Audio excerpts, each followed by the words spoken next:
Antarctica is dominated by ice.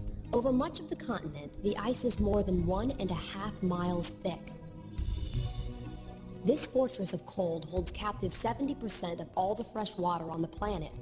If the ice melted, the oceans would flood over half the world's population. The ice controls the Earth's climate. It reflects heat from the sun back into space. The seawater it chills affects currents and temperatures everywhere. But there is more to Antarctica than just ice.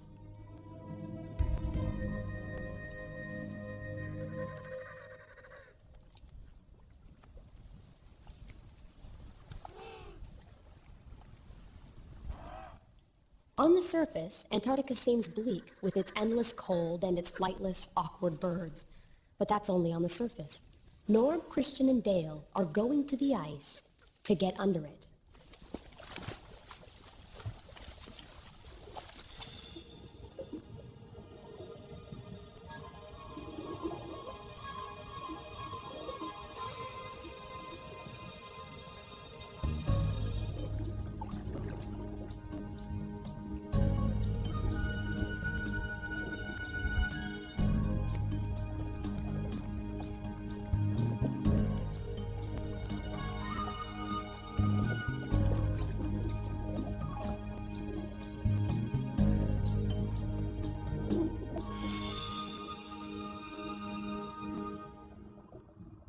Norm's team is flying as far south as you can go and still find ocean.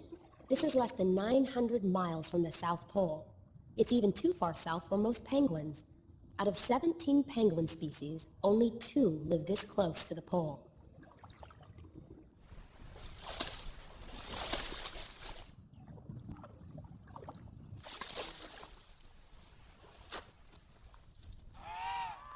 The big ones are emperors. The small one is an Adelie. The penguins only look awkward on the surface. They are completely at home. 5 hours after takeoff, the plane lands on the frozen sea near McMurdo Station, a United States research base. For the passengers, those 5 hours have transformed their world.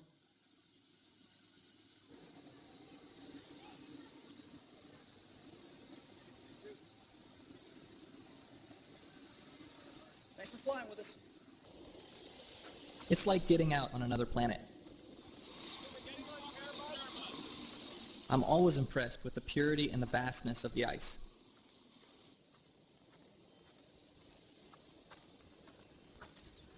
The sea we want to explore is beneath our feet, locked away under 6 feet of ice.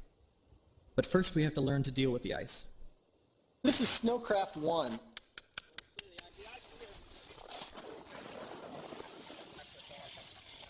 This is the basic snow survival course that all field parties have to attend in order to get permitted to head out into the field. The height of the winter, as the sea ice is growing, the continent roughly doubles in size. So in a normal year, you'll pretty much see a lot of little cracks in the sea ice out here. What we're going to do here is we're just going to break out our drills and just find out how thick the ice is here. Whenever you're going to drill, and drilling is considering the potential hazards out here, that's the way you find out whether the ice you're on is safe or not. It's known as Snowcraft 1, also collectively known as Happy Camper School, and sometimes known as Survival School. And I guess a lot of that depends on the weather and the disposition of the folks involved. But today it is definitely Happy Camper School. Well, this is a couch. See? This is a party couch. And I think I'll turn this into like a little drink rest or a coffee table. Okay, high winds coming in from the south. You're going to have to hold on to everything you've got. You can't just take the contents of your tent and dump it on the ground, because otherwise it's just going to blow away. And for God's sakes, you don't take the thing and try and blow into it. You're going to wind up in medical.